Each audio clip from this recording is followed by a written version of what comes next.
Hello tout le monde, donc on se retrouve aujourd'hui dans une nouvelle vidéo qui est une vidéo What I Eat in a Day. Et dans cette vidéo, pour une fois, si vous allez le remarquer, je vais plutôt vous tutoyer, parler comme si c'était une copine, plutôt que de parler à mes abonnés de manière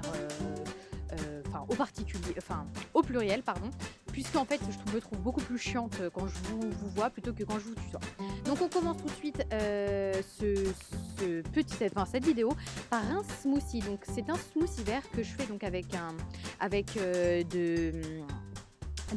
on va dire des greens, donc c'est-à-dire tout ce qui est kale et épinards. Ensuite avec du jus pour ajouter une touche de sucré et des fruits surgelés parce que c'est meilleur et ça ajoute un peu de sucre.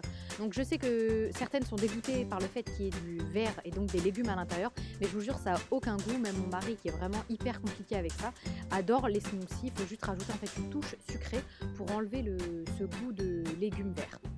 Donc ensuite on passe vraiment au petit-déj. Donc pour ce petit-déj, j'ai décidé de vous faire de me faire des muffins anglais, donc qui sont un peu moins un peu plus légers. Donc j'en ai fait un pour moi et un pour mon mari. Donc j'ai mis une tranche de poulet dessus et des œufs. J'ai fait le pain de protéines, et en ce qui me concerne, j'ai rajouté une sauce sriracha au-dessus. Donc ensuite pour le repas, repas light, parce que vous allez voir le dîner c'est une explosion de calories. Donc j'ai suivi la recette du blog de Georgia Secret, qui est juste une youtubeuse incroyable que vous pouvez donc suivre sur YouTube et sur son blog. Donc en fait c'est des beignets de pommes de terre.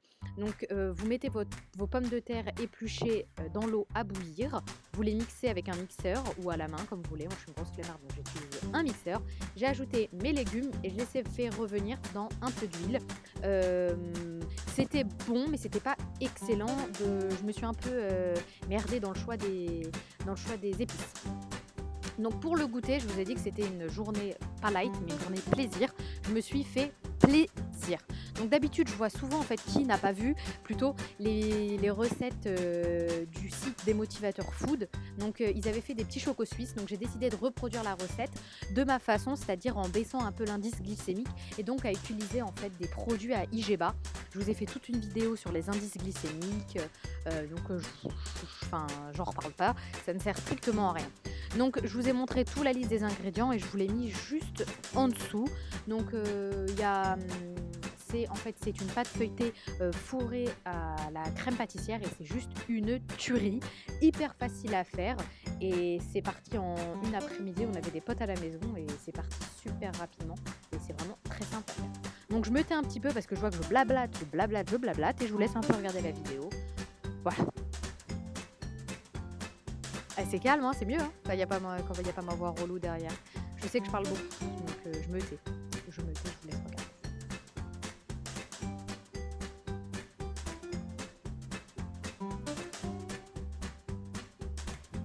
Donc voilà, je reprends. Je voulais juste aussi vous dire que donc là vous voyez ma nouvelle cuisine, la meuf archi fière de ses cuisines, mais ça a été un long travail, la conception de ma cuisine. Donc j'ai changé de cuisine et elle est vraiment trop belle. Et là vous voyez mon nouveau four, c'est la meuf qui se la pète. Non, je me la pète pas, c'est juste que on s'est tellement investi dans cette cuisine qu'on est vraiment fiers du résultat que ça a donné. Donc voilà, donc on passe au dîner. J'ai allumé mon petit feu parce que maintenant j'ai une cheminée. Et donc voilà le calme, donc je vous fais savourer un peu ça. Et on passe au dîner rapidement, à la préparation qui a été un peu longue. Donc voilà mon petit feu, ça fait un peu kiffer quand même, ça, je vous avoue. Je me suis brûlé la moitié du visage en tournant ce clip, mais sinon ça va.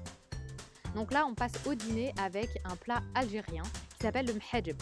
Donc même si je suis algérienne, j'ai pris toutes ces recettes sur internet et non pas chez ma tante ou chez ma mamie. Donc en fait j'ai pris de la semoule, donc je ne sais pas si c'est la recette originale. J'ai pris 500 g de semoule que j'ai mélangé avec de l'eau, que j'ai pétri et que j'ai laissé reposer 1 heure. Ensuite j'ai fait la farce, donc j'ai fait revenir dans de l'huile d'olive des oignons surgelés parce que la flemme au plus haut niveau, des poivrons surgelés parce que la flemme au plus haut niveau. Et pour finir, vous l'avez pas vu, mais j'ai mis en fait de la sauce tomate. Et vu que chez nous on ne sait pas cuisiner sans huile, donc il faut huiler ses mains, il faut huiler la table, il faut tout huiler en fait. C'est un truc de dingue, la base en fait de la pâte doit être travaillée avec de l'huile et donc c'est archi gras mais c'est super bon et voilà. Donc on étale bien la pâte avec les doigts. Ensuite, on laisse le centre un peu plus épais, ce que moi j'ai pas fait, hein.